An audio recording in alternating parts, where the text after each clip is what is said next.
Hi, how you doing? Thanks again for listening in to my YouTube channel. Last week we talked about LLCs, so today we're going to talk about corporations, okay?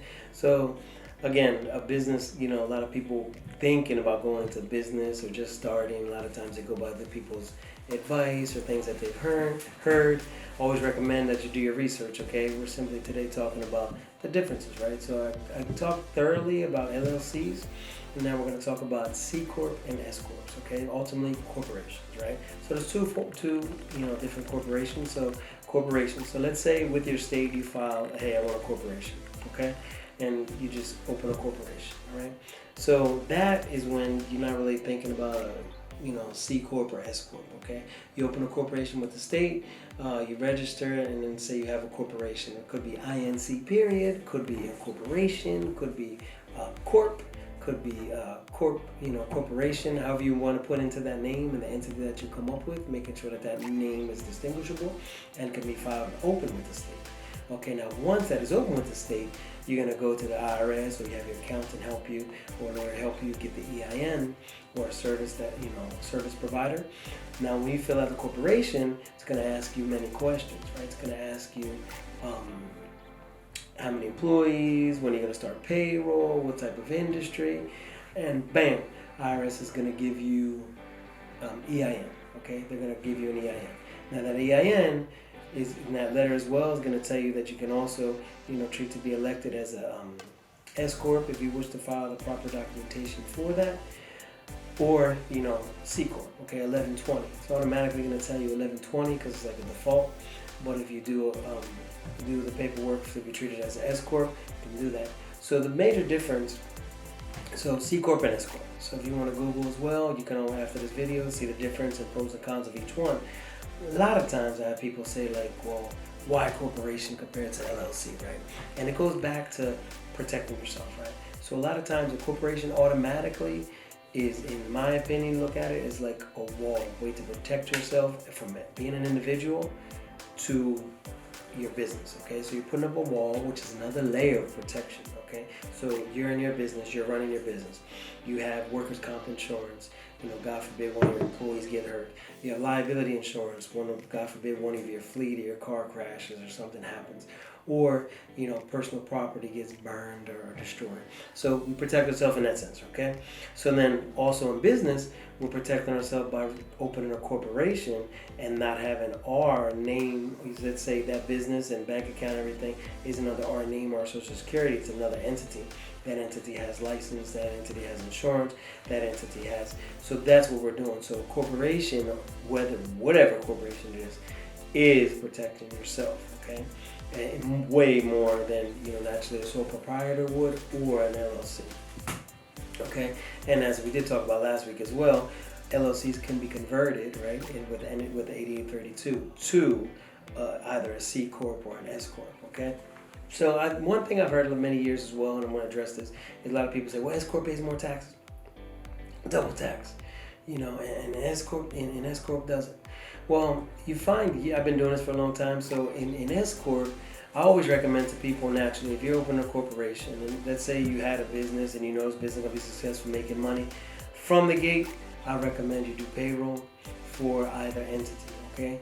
For the C Corp and for the S Corp, because you're gonna, pay payroll taxes, end of the year, you as a member, whether there's one member, 100% owner, or there's multiple members, you guys are working that corporation, and if it is producing money, make sure you're getting a W-2 as, so at the end of the year, you're going to get a W-2, okay? So you're getting paid by the corporation. The taxes are being paid by the corporation. End of the year, you're going to get a W-2. The corporation's going to also issue those W-2s, and they're also going to be able to declare as deductions the payroll taxes that are being paid as well, okay?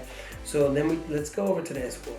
So the S Corp, many years ago, the IRS was, there's still audits occur on them, but there was more audits in the past because a lot of times people during the year wouldn't do payroll. What would they do? They would just, wait to the end of the year and do the taxes, put the total income, put the expenses. This is the net. I'm left with $100,000. Receive a K-1, right? So it's like, okay, no. Like, how are you making money throughout the year? And they'll naturally pay taxes on $100,000. But how are you making money throughout the year? right? So it's always recommended, no matter what kind of corporation it is, that you are doing some kind of payroll, okay? That you're getting, a payroll check if you're working there, okay? Because you don't want to just like end of the year just try to say that, oh, this is the profit I made end of the year, I'm gonna pay taxes and that's it. Because if you do take money out during the year, legally you should be paying, you should be taking dividend. If you are taking dividends out, you should be paying taxes on those and reporting them when you took them out, when they were done. And also, W-2 as well, right? So you should highly recommended you get a check bi-weekly or weekly, so that at the end of the year you're going to be issued a W-2 as well. So in the case of an S-Corp, for example, end of the year, you do the taxes, 1120S, is going to be reported the total income, and then after the total income, you're going to put your expenses, right? And then naturally you're going to have your gross expenses and then your net income. That net income is ultimately reported to the members in the form of a K-1, okay? So let's say that net income was like, 100,000, there's 2 members, each one gets a K-1 for 50,000. Okay, 0 taxes paid. So when that member gets that, he's gonna have to pay taxes on his tax. Now let's say you're making money and you're doing payroll throughout the year, and let's say each member made like 40,000. Okay, so 40,000, they get a W-2 for 40,000, taxes paid, federal withholding, Social Security, Medicaid to go on, on your record, which is always good, and also their deductions for the company. So let's say the company does its taxes. Now it's totally different. Instead of having a $100,000 profit net, you're gonna have 20,000. Okay, because each member is gonna get a W-2 for 40,000, it's 80,000. Then you're gonna have 20,000 left. Each member is gonna get a K-1 for 10,000. So they're gonna, report the W-2 that they got from the company with taxes paid, and then they're gonna report also the K-1. And then from there they're going to pay taxes. But what's going to happen?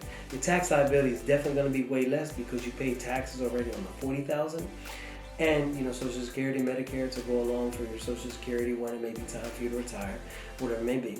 So you see how it's always advantageous to do payroll for your company, because a lot of people are like, wow, I can't afford it, I'm just making. But naturally, I'm not saying just you start a business and hey, I'm gonna do payroll right away. But you need to catch on rather quickly and realize, like, you know what, I'm gonna owe a lot of money at the end of the year. I shouldn't be intermingling things so much, because corporations, you shouldn't just move money around. A common error a lot of people make is like they just transfer money from their personal account, corporation, personal account. No. You have an EIN, it's a corporation, and you have an EIN because it's a separate entity. Okay, and that separate entity has its bank account, has its information. You shouldn't intermingle, okay? When I say intermingle, shouldn't transfer from one account to another, because that has to do with their accounting, okay? End of the year, what came in, what came out. If you're intermingling and changing stuff, automatically, chances of an audit are really extremely high. So, again, S Corp and C Corp. Okay, S Corp is going to do 1120 tax return. C Corp is going to do 1120S tax return. 1120 means that basically the taxes are going to be paid with the corporation. They stay with the corporation, whether it's income or loss or a carryover. And 1120S, the taxes are reported. The net income, a K-1 is going to be issued to the members, and the members are going to pay taxes according to that. And again, it goes back to what works for you. I have some clients that have several businesses and throughout the years, and recommend, hey, I just want a C Corp to separate myself 100%. They get a payroll, the company pays their taxes.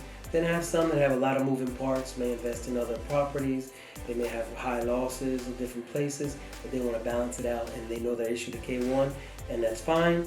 And 1120S S Corp might work for them. So always recommend, like I said, talk to your financial advisor, talk to your accountant, your lawyer, of what company is best for you. Don't just think, oh, this is it. No. And also research and see. Okay, so thanks again for listening to the video today of corporations. And like I said, we addressed and talked about 1120s, 1120S, which is C Corps and S Corps. Okay, thanks so much for your support. Keep sending those messages. Love you guys.